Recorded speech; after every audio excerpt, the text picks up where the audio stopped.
Sasa hii ni budget. Budget ni mapato na matumizi. Hoja yangu ya mwisho, naomba nishauri, na ninajua wako watafurahia kimoyomoyo, wako wataonibeza, lakini ni maoni, liko zao ambalo mimi nataka nishauri kuliko banana. Hebu tuangalie chanzo hiki kipya cha mapato.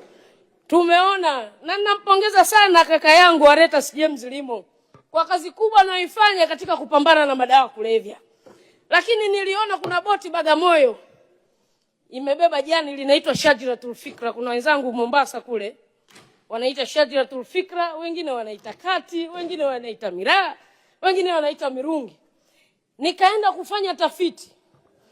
Kama yale amekamata gizani, yaliyokamatwa ni mingapi? Ina maana tunamfaidisha jirani bila sisi kujua. Ana soko kubwa na anapata hela kupitia sisi. Nikaenda kujifunza zao hili la kati, na leo nashukuru wageni wa Kisomali walikuwepo, ndio soko kubwa. Serikali ya Somalia inakusanya mapato zaidi ya dola milioni 8 kwa mwaka kutokana na biashara ya mirungi. Kenya inaingiza dola milioni 300 tena kwa zile nchi ambazo ziko wazi. Tanzania hatuhesabiki kwa sababu sisi tunaletewa gizani. Lakini dunia nzima mzunguko wa zaidi ya bilioni 3 dola kwenye zao hili la mirungi. Na huko nyuma nimeulizia Tanzania ilikuwa inaruhusiwa. Sasa mimi sina ushahidi na kinga ya bunge inilinge. Nasikia kuna kiongozi fulani alikuwa na rafiki anatumia. Sasa ile starehe nilipofuatilia la wastaarabu hawapendi bugudha. Hawezi kusikia mwenyekiti taarifa kapigana. Mheshimiwa, naomba nimalize. Malizia muda wako. Vitu vya msingi vinaongea vya kushauri. Mwenyekiti taarifa. Ile biashara huwezi kusikia mtu kamrushia chupa na kula mirungi kwa staarabu. Sasa ule rafiki yake akawa anamchelewesha muda wa kuonana naye. Kwa hiyo tunaomba Hansard zituonyeshe, sio dhambi. Tujue lile bunge lilotunga sheria walitumia vigezo vipi?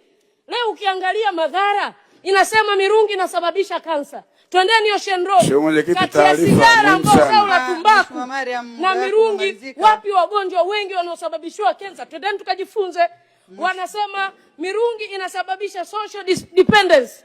Tuulize zile pombe kali zinazolishwa huko Babati, Sungura na kadhalika, zipi ambazo zinaharibu vijana wetu? Ni mirungi ama hizo pombe? Mheshimiwa Mariam, umeeleweka, lakini hilo liko nje ya uwezo wa Mheshimiwa Waziri. Inabidi irudi kwenye sheria, kwa hiyo umeeleweka, tunaomba.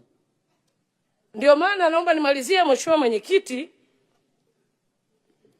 Sheria zinaletwa kwa miswada. Nadhani serikali, mimi sio mwanasheria, ndio maana tunashauri, na yeye anao watafiti. Nadhani ana vyombo vingi ambazo wanaweza kwenda kufuatilia. Kwa hiyo twende tukajiridhishe kwamba kweli madhara ama hizo elements za uleviaji ndani ya mirungi na kwa vitu vingi. Leo wanasema mirungi inaleta madhara kiafya. Niwaulize, energy drink na mirungi ipi ambayo inaleta madhara zaidi kiafya? Muda umefika tutafakari, kwa sababu zao hili linaleta mapato mengi.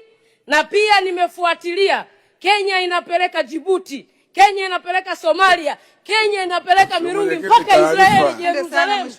Mirungi inapelekwa kama zao la biashara katika nchi hiyo. Baada ya kusema hayo, mimi naempenda kumalizia kwa kumpa sifa sana Mheshimiwa Rais kwa kazi kubwa. Lakini Comrade Chongolo, ama hakika Mheshimiwa Rais hajakosea kukuleta wewe. Kwanza ni muumini wa kilimo, na kumbuka hata uanzishwaji wa benki ya ushirika, moja ya mafanikio makubwa ndani ya wizara yako, wewe ndio mwanahisa wa kwanza kununua hisa kati ya benki hiyo. Ulikuwa katibu mkuu ambaye unaenda kufanya ziara ya kichama, lakini unakagua miradi ya kilimo. Kwa hiyo mzigo umepewa mtu sahihi.